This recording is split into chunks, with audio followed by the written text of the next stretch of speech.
ID নুরনাহাট।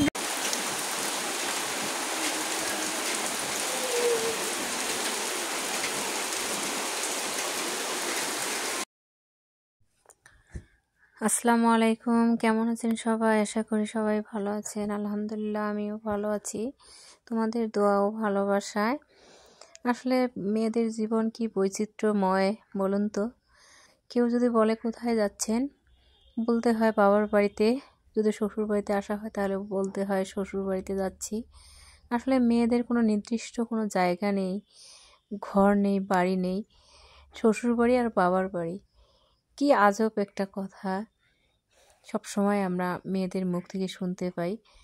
আসলে এটা আমরা ভাবিও না যে আসলে কতটা আমরা অসহায়। সত্যি এই মেয়েরা আমরা অসহায়। কখনো বলতে পারি না গর্ব করে যে আমাদের বাড়িতে যাচ্ছি, শ্বশুর বাড়িতে নয় স্বামীর বাড়িতে।